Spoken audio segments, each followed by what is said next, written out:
मैं हेमंत जी को बधाई और उनके प्रति आभार व्यक्त करता हूँ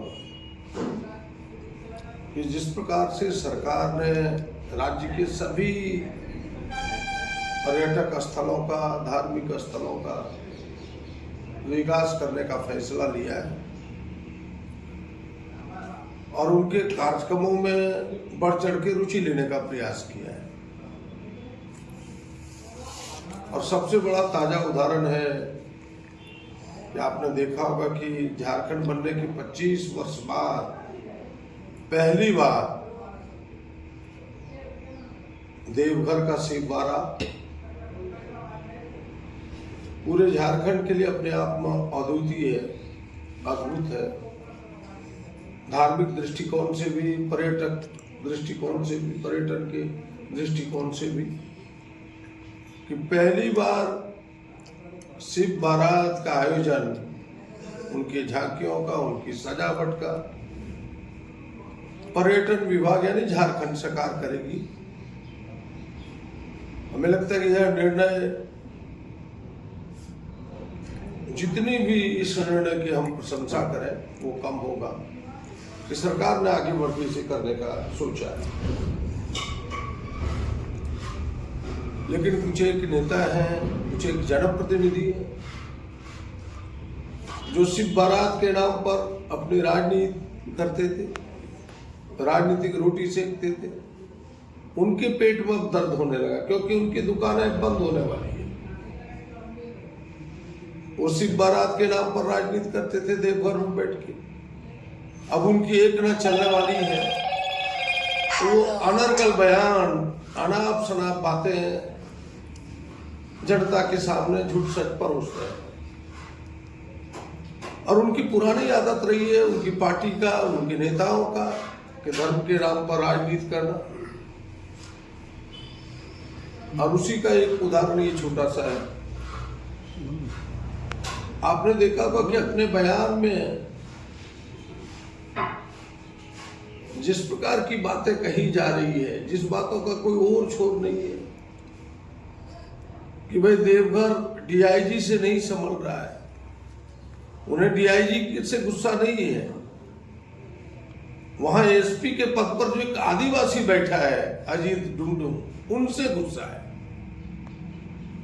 पहले भी आपने देखा होगा कि वहां डीसी जब दलित थे उनसे उनको गुस्सा था, आज आदिवासी है तो उनसे गुस्सा है।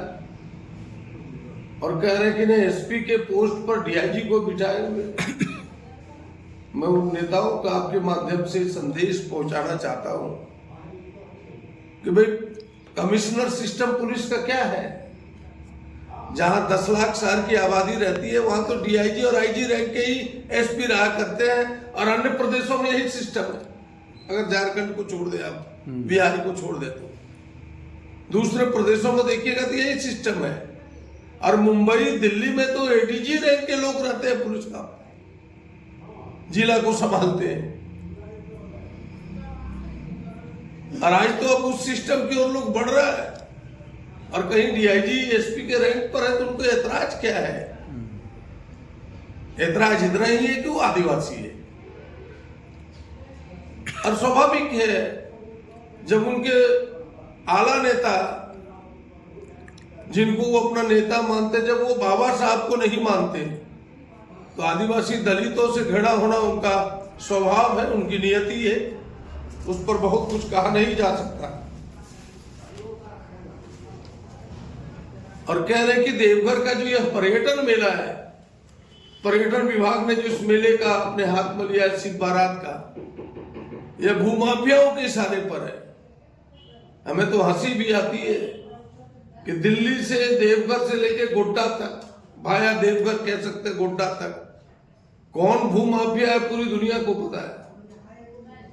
कि जनप्रतिनिधि होके जमीन हड़पना एक एक लोगों को पता है, और दूसरे को, सरकार को कहना कि भूमाफियाओं के इशारे पर पर्यटन विभाग ने इस मेले को लिया है, मेले को उनके हाथों में बेचा है।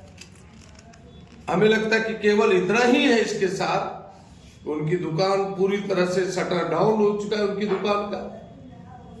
राजनीति की दुकान उनकी बंद हो चुकी है, सिर्फ बारात के नाम पर वो कर नहीं सकते, न आज न अब आगे। ये बौखलाहट है, इसीलिए ये सारी चिल्पों है, ये सारी चिल्लाहट है। बस मैं लगा कि जो विषय गलत तरीके से समाज में परोसा जा रहा है, सच उसकी यही